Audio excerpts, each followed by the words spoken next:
Rek, kalian pernah dengar tentang mitos orang Jawa nggak boleh menikah dengan orang Sunda? Apa sih yang melatar belakangi mitos tersebut? Mari kita bahas. Mitos ini konon bermula pada abad ke-14 sekitar tahun 1279 Saka atau 1357 Masehi. Pada saat itu terjadi perang bubat yang disebabkan oleh perselisihan antara Mahapati Gajah Mada dari Kerajaan Majapahit dengan Prabu Maharaja Linggabwana dari Kerajaan Sunda. Perang ini terjadi di Pesanggrahan Bubat dan menewaskan seluruh rombongan dari Kerajaan Sunda. Perang ini bermula dari niat Prabu Hayam Wuruk yang ingin mempersunting Putri Dyah Pitaloka Citra Resmi dari Kerajaan Sunda untuk menjadi istrinya. Konon, Prabu Hayam Wuruk ini bisa naksir Putri Dyah Pitaloka Citra Resmi karena beredar lukisan wajah sang putri yang dilukis diam-diam oleh seorang seniman yang bernama Sungging Prabangkara.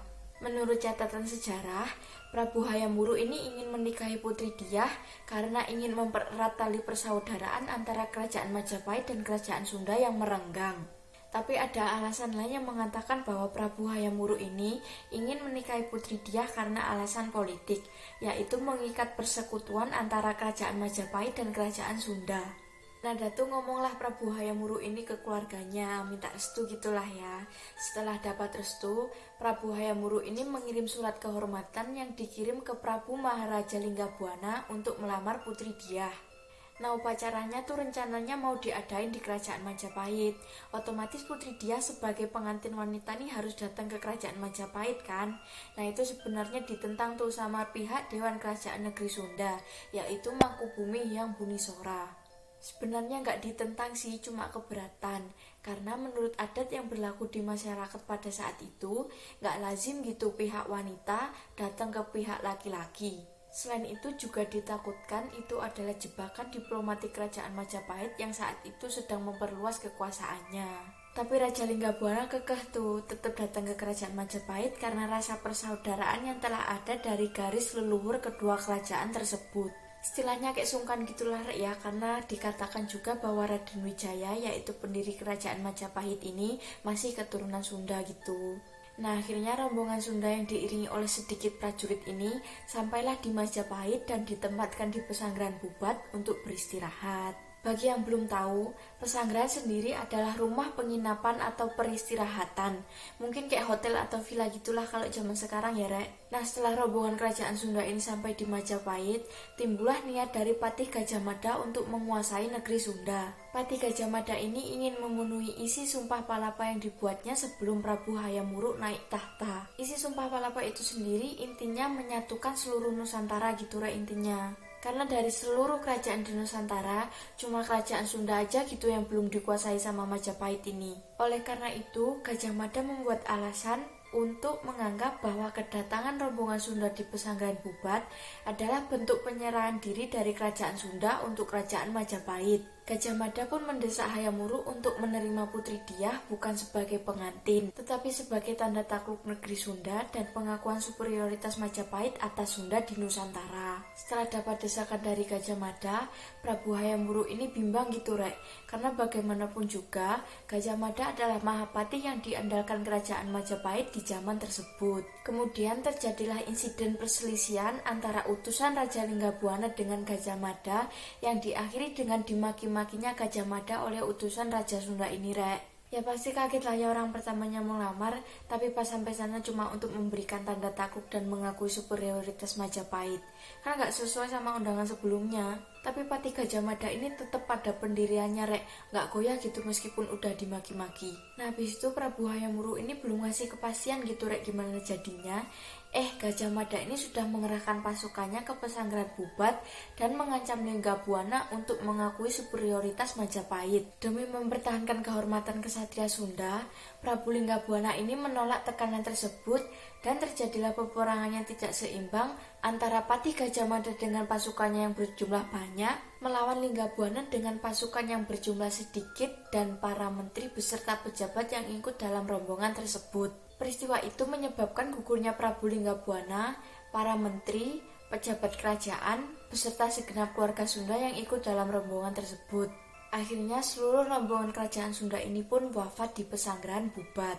Mengetahui peristiwa tersebut, Putri Diah ini sakit hati gitu rek, merasa dikhianati dan akhirnya mengakhiri hidupnya dengan cara bunuh diri atau yang lebih dikenal dengan nama Bela Pati, dan diikuti oleh segenap perempuan-perempuan Sunda yang masih tersisa di pesanggrahan Bubat. Menurut tata perilaku dan nilai-nilai kasta ksatria, tindakan bunuh diri ini dilakukan oleh kaum perempuan kasta tersebut jika kaum laki-lakinya telah gugur. Perbuatan itu diharapkan dapat membela harga diri sekaligus melindungi kesucian mereka, yaitu menghadapi kemungkinan dipermalukan karena pemerkosaan, penganiayaan, atau diperbudak. Atas wafatnya Putri Diah ini membuat Hayam Wuruk berduka.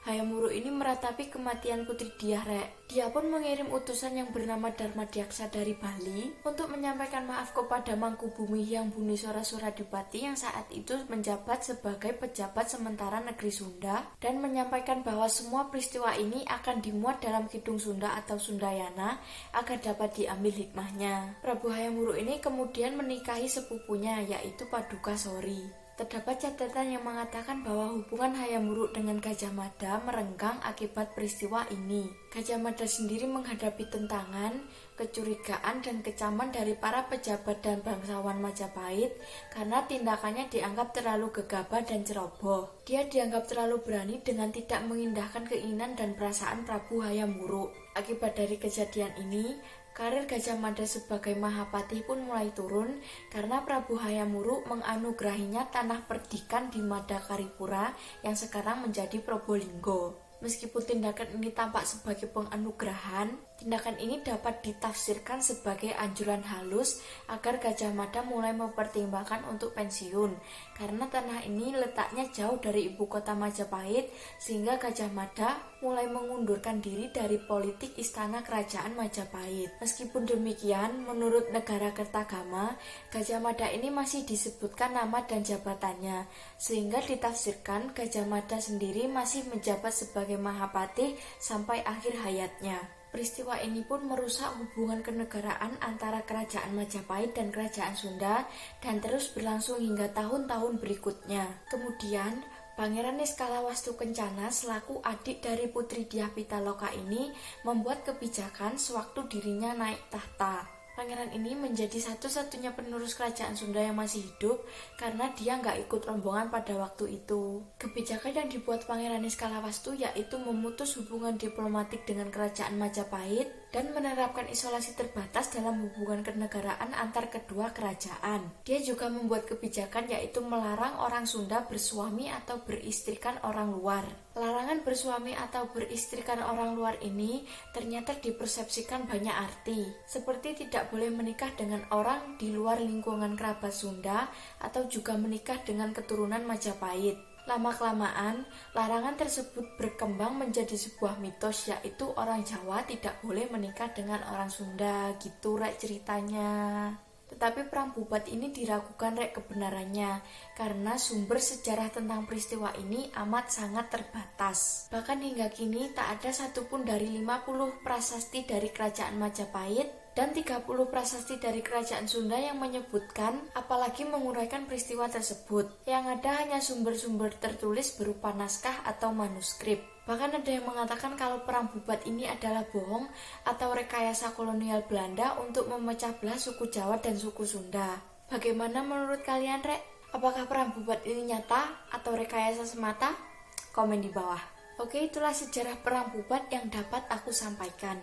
Kalau ada kekurangan, kurang tepat atau bahkan salah, mohon dikoreksi di kolom komentar ya rek, karena aku pun bukan ahli dalam sejarah. Boleh juga komen untuk ide dan saran video selanjutnya. Dan jangan lupa untuk like dan subscribe channel YouTube aku dan follow Instagramku juga ya rek.